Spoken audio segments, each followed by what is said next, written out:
इस कार्यक्रम के प्रायोजक हैं रोजगार डेवलपर्स। नमस्कार, मैं हूं रत्नप्रिया। आप देख रहे हैं पल्स 24 न्यूज। वक्त हो चला है नेशनल बुलेटिन का, पर उससे पहले नजर डालते हैं हेडलाइंस पर।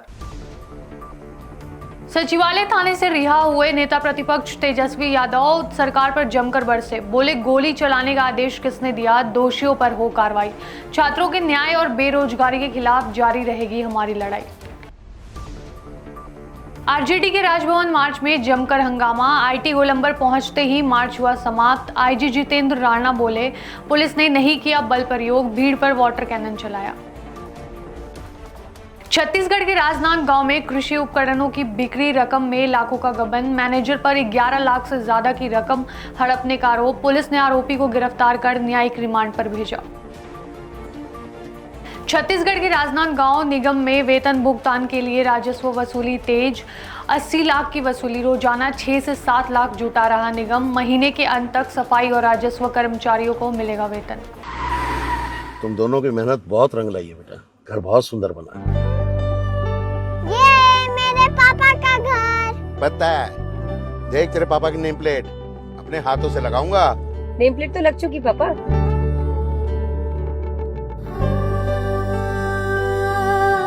असल मेहनत तो आपने किया पापा, मुझे इस काबिल बनाने के लिए। वो जिंदगी भर किराए के मकान में रहे, लेकिन तो आज ये घर मेरा नहीं, ये है मेरे पापा का घर।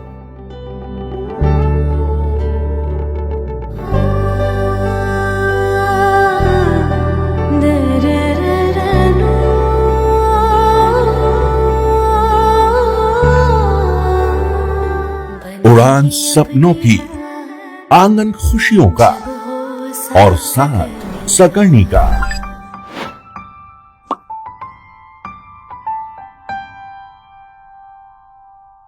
60 वर्षों से आपके साथ मनोरंजन और संस्कार का संगम, जाह्नवी मैगजीन।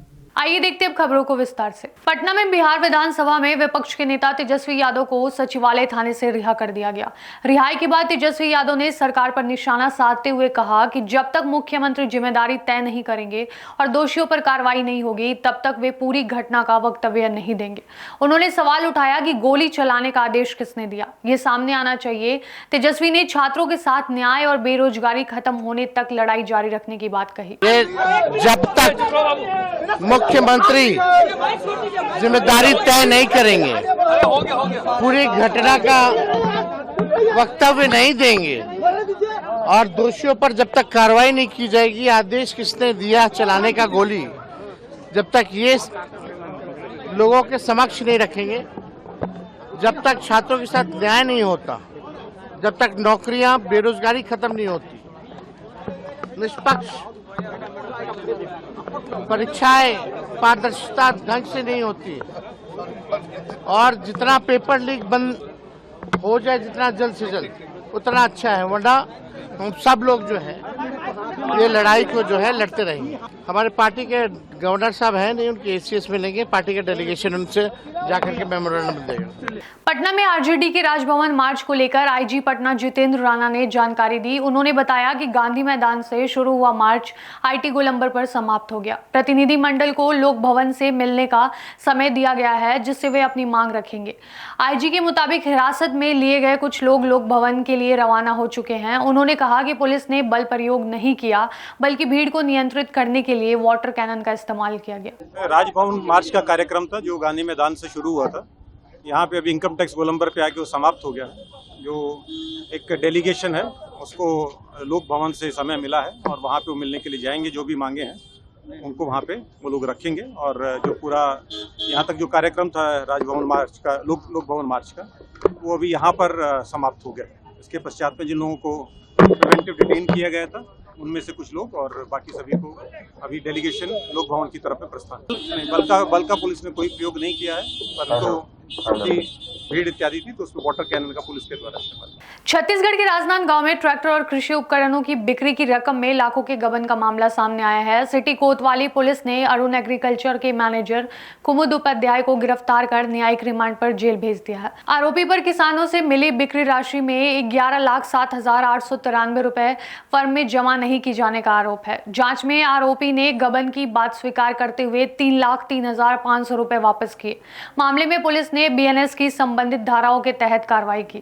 थाना कोतवाली क्षेत्र अंतर्गत एक आवेदन प्राप्त हुआ था, जिसमें जो मालिक के तरफ से उसके यहाँ मैनेजर कुमुद उपाध्याय द्वारा काम करने के दौरान ट्रैक्टर एवं जो अन्य जो कृषि उपकरण है उसका लगातार बिक्री के दौरान जो प्राप्त होने वाले जो पैसे हैं उसमें 11 लाख रुपए गबन करने के संबंध में शिकायत मिला था, जिसके प्रथम दृष्टया जांच करने पर कुमुद उपाध्याय द्वारा उक्त घटना कारित किया जाना पाया गया, जिस पर गबन का अपराध पंजीबद्ध करके थाना कोतवाली में उसको विधिवत गिरफ्तार किया गया है और प्रकरण में माननीय न्यायालय के समक्ष पेश किया जा रहा है। आगे विवेचना इसमें की जा रही है।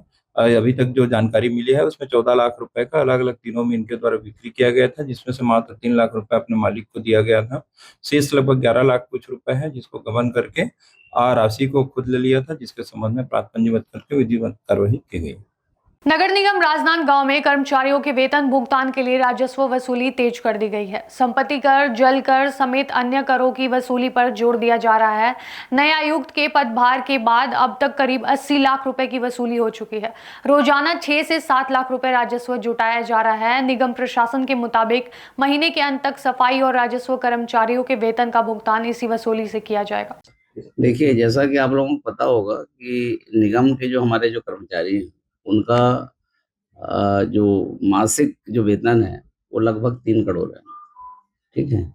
और वेतन का भुगतान केवल राजस्व मद से ही होता है, जो टैक्स से आते हैं, चाहे संपत्ति कर हो, है ना, चाहे जल कर हो, है ना, या सफाई कर हो, है ना, ये सारे टैक्स से ही होता है। तो हम लोगों ने कार्य योजना बनाई है और उस कार्य योजना के तहत हम लोग वसूली कर रहे हैं। लगभग हमारा 80 लाख की वसूली मेरे पदस्थापन होने के बाद हो गई है। और पर डे का मतलब अगर एवरेज देखें 6 लाख 7 लाख तक का, कभी 10-12 लाख तक की भी वसूली हुई है, ठीक है। वसूली अच्छी हो रही है और इसी का नतीजा है कि हम लोग इस महीने का सफाई कर्मचारियों का, राजस्व कर्मचारियों का हम लोग माह के अंत तक वेतन देने की स्थिति में है। सफाई कर्मचारियों को लगभग हमने भुगतान कर दिया है और राजस्व जो कर्मी है उनको भी हम लोग भुगतान कर पाएंगे। बिहार के दरभंगा के कमतौल थाना क्षेत्र में बुधवार को अज्ञात हमलावरों ने एक युवक की गोली मारकर हत्या कर दी। घटना रतनपुर पंचायत के बड़का बाबा चौक की है। मृतक की पहचान आदित्य माधव भारद्वाज के रूप में हुई है। बताया जा रहा है कि आदित्य अपने पिता के लिए दवा लेने दोस्त के साथ चौक गया था, तभी हमलावरों ने उसे 3 गोलियां मार दी। मौके पर ही उसकी मौत हो गई। सूचना मिलते ही पुलिस पहुंची और शव को पोस्टमार्टम के लिए दरभंगा भेजा। फिलहाल पुलिस हमलावरों की पहचान और हत्या के कारणों की जाँच में जुटी है। चाचा के बेटा आदित्य माधव भारद्वाज सत्यपुर। कितना उम्र है उनका? 25। तो कल शाम में ये घर से बाहर निकले, उसके बाद 9:40 में फ़ोन आया मेरी मम्मी का बाहर से, नाना की भैया की मुर्गी लगी गई है। फिर वहाँ मतलब चाचा के साथ गए, वहाँ पर देखे कि आसमानी पड़ा हुआ, वो आँख के पास था, एक सीना पे 4 साल। हम अपने दोस्तों के साथ निकले थे। अब ये नहीं पता कि शायद मेडिसिन लाने गए थे, बच्चे का तबीयत जुकाम सर्दी, सर ये नहीं पता। तो सूचना मिला कि कोई कपार पर फूट गया है, गिरा हुआ है। कितने बजे में?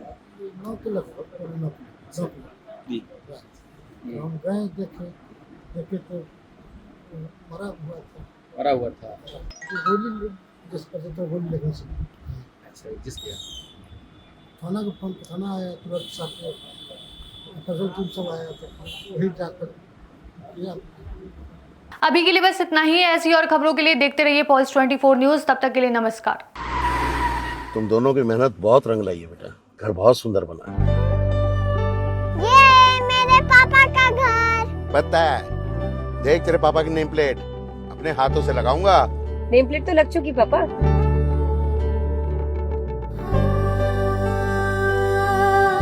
असल मेहनत तो आपने की है पापा, मुझे इस काबिल बनाने के लिए।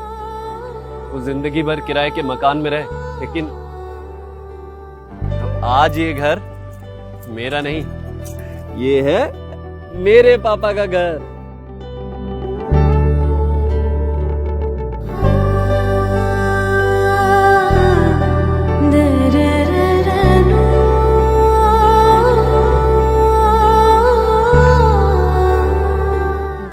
मकान सपनों की, आंगन खुशियों का और साथ सकर्णी का।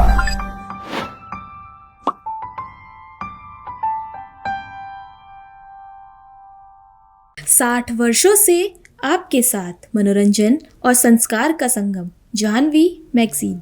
इस कार्यक्रम के प्रायोजक थे रोजगार डेवलपर्स।